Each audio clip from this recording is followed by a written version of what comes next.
శ్రీ గురు చరిత్ర 34వ అధ్యాయం.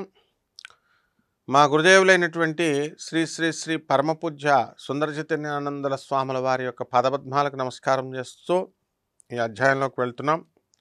సిద్ధయోగి చెప్పిన తర్వాత అటువైపు శ్రీగురుడు చెప్పినటువంటి కథనే ఇంకా చెప్పడం మొదలెట్టాడు.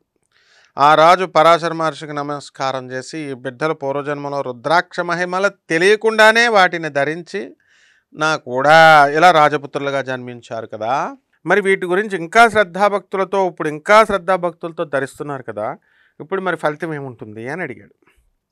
అప్పుడు పరాశర మహర్షి కొంచెం ఆలోచించి నిట్టూర్చి, రాజా, వీరు భవిష్యత్తు గురించి చెబితే నీకు దుఃఖం కలుగుతుంది కనుక అది చెప్పడానికి నా మనసు అంగీకరించడం లేదు అన్నాడు. రాజు ఆందోళనతో అదేమిటో చెప్పండి బాబు అని మరీ కోరగా ఆ మహర్షి ఏం చెప్పాడు, నాయన, ఇప్పటి నుండి 8వ రోజున వారు మరణించాల్సి ఉంది అన్నాడు.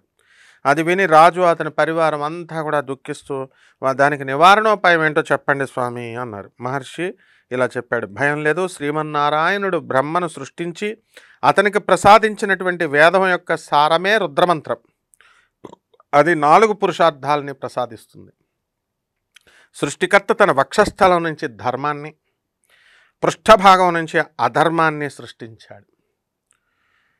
ధర్మాన్ని అనుసరించిన వారికి ఇహపరాలలో సుఖము, అధర్మం అనుసరించిన వారికి దుఃఖము కలుగుతాయి. కామము మొదలైన వికారాలు అధర్మం నుంచి పుట్టినవే. వాటిని అనుసరించి మరెన్నో పాపాలున్నాయి. కానీ ఏ గ్రామంలో రుద్రజపం జరుగుతుందో అక్కడ ఈ పాపాలన్నీ కూడా ప్రవేశించలేవు. అది సర్వ పాపహారం.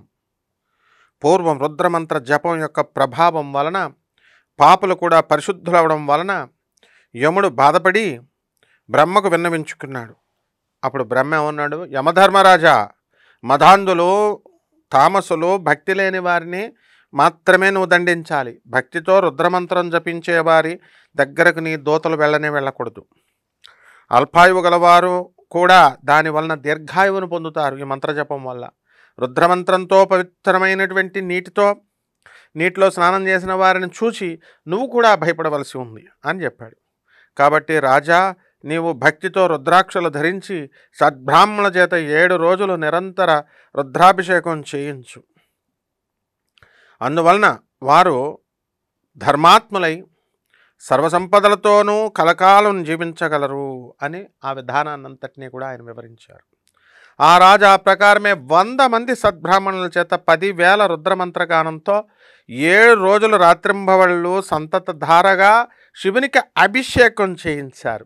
నిత్యము అభిషేక జలంతోనే రాజకుమారులు స్నానం చేయించారు. చివరి రోజు సాయంత్రం ఆ బిడ్డలిద్దరూ కూడా స్పృహ తప్పి పడిపోయారు.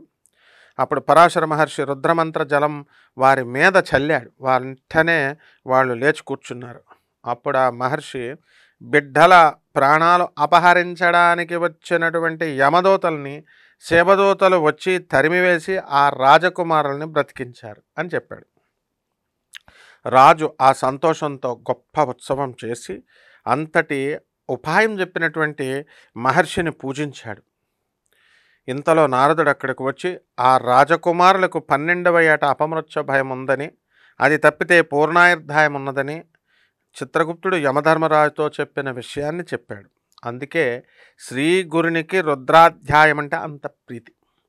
కాబట్టి నామధారక, నువ్వు నిత్యము కూడా రుద్రాభిషేకంతో శ్రీగురుని పూజించు అని సిద్ధుడు చెప్పాడు.